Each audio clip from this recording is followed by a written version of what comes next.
বাবা, এত রাতে এভাবে আমাদেরকে বাড়ি থেকে বের করে দেবেন না, দয়া করুন বাবা। বাবা, আপনার দুটো পায়ে পড়ি, দয়া করুন। বেরিয়ে যা আমার চোখের সামনে থেকে। কন্যা সন্তান জন্ম দেওয়ার আগে মনে ছিল না? তোকে আগেই বলেছিলাম, নাতি না পেলে কিছুতেই এই বাড়িতে থাকতে দেব না। তুই কোন মুখ নিয়ে এই বাড়িতে এলি আবার? বেরিয়ে যা। বাবা, এতে আমি কি করব? আপনিই বলুন। এতে তো আমার কোনো দোষ নেই। সেই সব কথা শুনে আমার কিছু কাজ নেই। অমিত কালকেই শহর থেকে ফিরলেই আমি ওকে নিয়ে আবার মেয়ে দেখতে যাব। আমার ছেলে সরকারি চাকরি করে, মেয়ের অভাব হবে না। ওর আমি আবার বিয়ে দিয়ে দেব। না বাবা, এরকম করবেন না, করবেন না।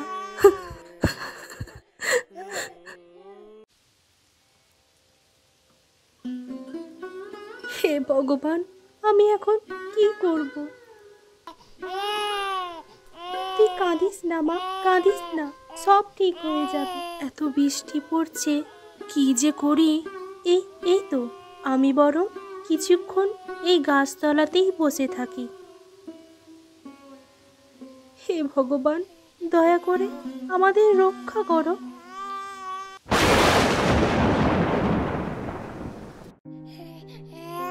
এ কি, আমরা কোথায়?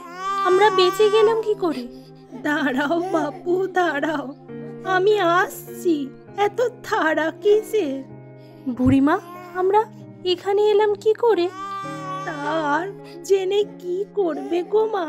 মোট কথা এটাই, তুমি আর তোমার মেয়ে সুস্থ আছো, আর আজ থেকে তোমরা এ বাড়িতেই থাকবে, কেমন? এখন আমি যাই, বুঝলে?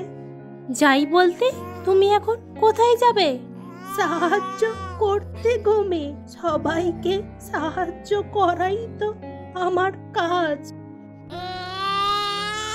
আহারে, বোধহয় তোর খিদে পেয়েছে, তাই না?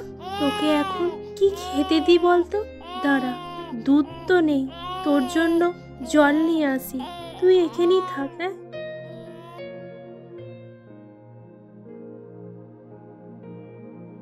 এই তো এখানে একটা কল আছে, যাই এখান থেকে জলটা নিয়ে আসি।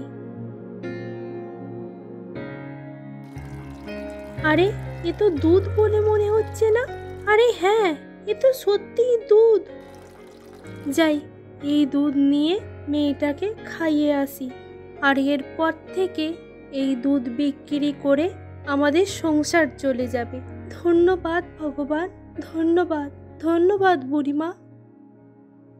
এরপর থেকে কমলা দুধ নিয়ে হাটে বিক্রি করতে থাকে, আর তারা মা মেয়ে খুব খুশিতেই দিন কাটাতে থাকে। কিন্তু একদিন কমলা হাটে দুধ বিক্রি করার সময়, এ কি কমলা, তুমি? কমলা তুমি? কে তুমি? কেন এসেছো এখানে? কি দরকার তোমার? চলে যাও। অমন করে বলো না কমলা, আমি তোমাদেরকে কত খুঁজেছি। দয়া করে তোমরা বাড়ি ফিরে চলো। তুমি কি জানো তোমার বাবা আমাদেরকে তাড়িয়ে দিয়েছে? হ্যাঁ, সবই জানি। বাবাও তার ভুল বুঝতে পেরেছে। বৌমা, বৌমা, দয়া করে ক্ষমা করে দাও, আমার ভুল হয়ে গেছে। তোমাদিকে তাড়িয়ে দেওয়ার পরই আমার মা আমার স্বপ্নে এসেছিলেন আর বললেন,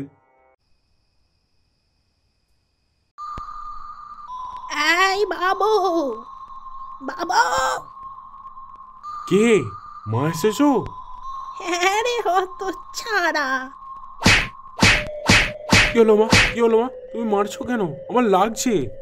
লাগার জন্যই তো মারা রে।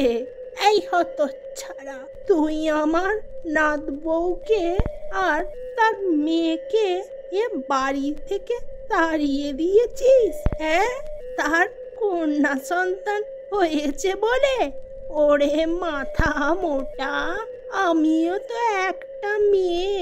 তুই আমার ছেলে হয়ে আমার মাথা নত করে দিলি আজ? ছি ছি, এটা তোর কাছ থেকে আমার আশা ছিল না রে। ভুল হয়ে গেছে গো মা, আমি কালকে আমার বৌমা ও আমার নাতনিকে খুঁজে নিয়ে আসবো। তার জন্যই বলছি বৌমা, দয়া করে তুমি বাড়ি ফিরে চলো, নইলে যে আমার মা আমাকে আবার মারবে। ঠিক আছে, চলুন।